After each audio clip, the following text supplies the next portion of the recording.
আসসালামু আলাইকুম। Mamun telecom YouTube চ্যানেলে আপনাকে স্বাগতম। মামুন টেলিকমের পক্ষ থেকে আমি মোহাম্মদ মামুন মিয়া। আজকে আমি আপনাদেরকে আপনার ব্যবহৃত অ্যান্ড্রয়েড মোবাইল ফোনের প্লে স্টোরে কিছু গুরুত্বপূর্ণ টিপস দিব। আপনারা আপনাদের অ্যাকাউন্ট অপশনে সিলেক্ট করবেন। অ্যাকাউন্ট অপশনে সিলেক্ট করার পর উপরে যে ছবি দেখতে পাচ্ছেন অ্যাকাউন্ট সিলেক্ট করার পর সরাসরি আপনারা প্লে প্রোটেকশন অ্যাপসে চলে যাবেন। প্লে প্রোটেকশন অ্যাপসে চলে যাওয়ার পর এখান থেকে প্লে প্রোটেকশন অপশনে ক্লিক করবেন। প্লে প্রোটেকশন অপশনে ক্লিক করার পর আপনারা এই যে দেখতে পাচ্ছেন প্লে প্রোটেকশন অপশনে ক্লিক করার পর এখানে যদি আপনার কোনো ক্ষতিকারক অ্যাপস থাকে তাহলে এখান থেকে শো করবে, সেগুলো আপনারা খুব সহজেই ডিলিট করে দিতে পারবেন।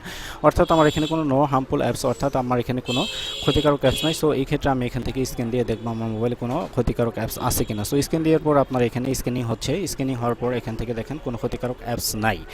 সো এটা আপনার একটি অন্যতম গুরুত্বপূর্ণ টিপস ছিল আপনার অ্যান্ড্রয়েড ফোনের জন্য। সো এখান থেকে আমরা ব্যাক দিব। ব্যাক দেওয়ার পর আমি আপনাদেরকে দ্বিতীয় একটি টিপস দেখাবো। সো এখানে অ্যাকাউন্টের উপরে ক্লিক করবো। অ্যাকাউন্টের উপর ক্লিক করার পর ম্যানেজ অ্যাপস অ্যান্ড ড্রাইভ অপশনে ক্লিক করবো। আমরা ম্যানেজ অ্যাপস অ্যান্ড ড্রাইভ অপশনে ক্লিক করার পর এখান থেকে দেখেন ম্যানেজ অপশন নামে একটি অপশন আছে ডান পাশে ওভারভিউর পরে। ম্যানেজ অপশনে ক্লিক করবো। এখানে দেখতে পাচ্ছেন আপনার এখানে সকল প্রকার আপডেট ইনস্টল করা সফটওয়্যারগুলো এখানে শো করতেছে এবং উপরে দেখতে পাচ্ছেন ইনস্টলেড। এই জায়গায় যদি আমি ক্লিক করি নট ইনস্টল দিই, নট ইনস্টল দেওয়ার পর আমার মোবাইলে যতগুলো অ্যাপস ইনস্টল করা ছিল এই পর্যন্ত সব অ্যাপসগুলো কিন্তু এখানে শো করতেছে।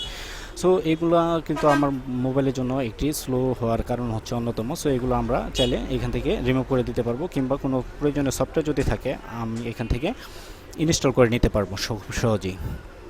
সো এগুলো যেহেতু আমাদের দরকার নেই, সেই ক্ষেত্রে আমরা এখান থেকে যদি রিমুভ করে দিই, রিমুভ করে দেওয়ার পর আমাদের ফোনটা কিন্তু অনেক স্পিড হয়ে যাবে, অনেক ফাস্ট হয়ে যাবে। সো এখান থেকে আমরা সিলেক্ট করে উপরে যে অপশন দেখতে পাচ্ছেন এই যে এখান থেকে আমরা সিলেক্ট করলাম। সিলেক্ট করার পর উপরে যে অপশনটা দেখতে পাচ্ছেন এইখান থেকে আমরা এখান থেকে রিমুভ করে দেবো। সো আপনি চাইলে এখান থেকে সবগুলো রিমুভ করে দেবেন। রিমুভ করে দিলে আপনার যদি প্রয়োজন না হয় অ্যাপসগুলো, তাহলে সবগুলো রিমুভ করে দিলে আপনার মোবাইলটা কিন্তু অনেক ফাস্ট হয়ে যাবে।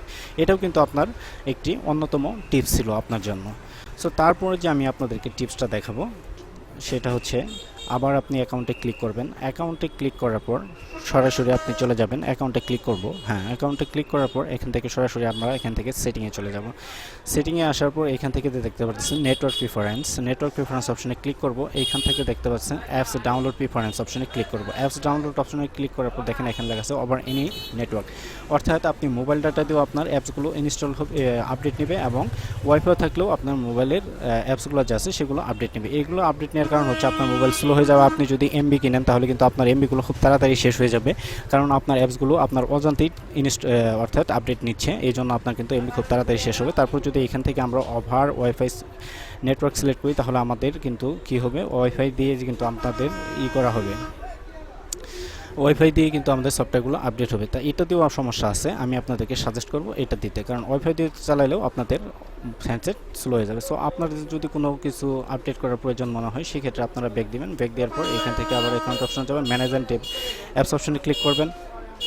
ম্যানেজ অ্যাপস অ্যান্ড ড্রাইভ অপশনে ক্লিক করার পর আপডেট অ্যাভেলেবল অপশনে ক্লিক করার পর এখান থেকে আপনি চাইলে যে কোনো সফটওয়্যার আপনার ইচ্ছা মতো আপডেট দিয়ে দিতে পারবেন। আপডেট দিয়ে দেওয়ার তারপর এখান থেকে আপডেট দিয়ে দেবেন। আপডেট দেওয়ার পর আপনারা ইচ্ছামতো এখান থেকে আপডেট দিতে পারবেন। সো তারপর যে আমি আপনাদেরকে টিপসটা দেবো সেটাও অন্যতম একটি গুরুত্বপূর্ণ টিপস, এটা আপনার জন্য হতে পারে। সো এখান থেকে আমি আবার আমার অ্যাকাউন্ট অপশনে ক্লিক করব। অ্যাকাউন্টস অপশনে ক্লিক করার পর আমরা সরাসরি চলে যাব সেটিং অপশনে। সেটিং অপশনে চলে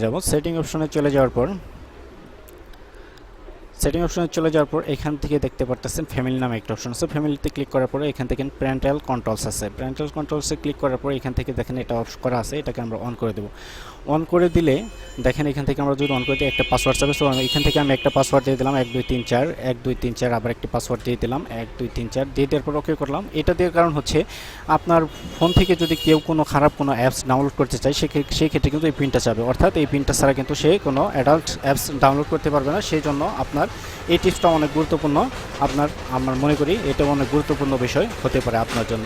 তারপরে যদি আমি ব্যাক অপশনে ক্লিক করি, ব্যাক অপশনে ক্লিক করার পর আপনার জন্য আরও একটি গুরুত্বপূর্ণ টিপস আমি দিচ্ছি। সেটিং অপশনে চলে যাবো। আমরা অ্যাকাউন্টে ক্লিক করার পর সেটিং অপশনে যাওয়ার পর এখান থেকে অ্যাবাউট অপশনে ক্লিক করবো। অ্যাবাউট অপশনে ক্লিক করার পর এখান থেকে দেখেন play store version update play store, অর্থাৎ এখান থেকে আমরা সবসময় প্লে স্টোরটাকে আপডেট রাখবো, কারণ প্লে স্টোরটাকে আপডেট রাখলে আমার মোবাইলটা অনেক ফাস্ট হয়ে যাবে। সো এই জন্য এখান থেকে আমরা এটাকে সবসময় আপডেট দিয়ে রাখবো। সো আশা করি আমার এই টিপসগুলো আপনাদের অনেক ভালো লেগেছে। যদি আমার এই টিপসগুলো ভালো লাগে তাহলে অবশ্যই লাইক এবং কমেন্ট করে আপনার মতামত জানাবেন। আর আমার চ্যানেল যদি আপনি নতুন হয়ে থাকেন তাহলে অবশ্যই একটি সাবস্ক্রাইব করবেন এবং পাশে থাকা বেল আইকনের চাপ দিয়ে আমার চ্যানেলের পাশেই থাকবেন। ধন্যবাদ, আসসালামু আলাইকুম, ভালো থাকবেন, সুস্থ থাকবেন, আল্লাহ হাফেজ।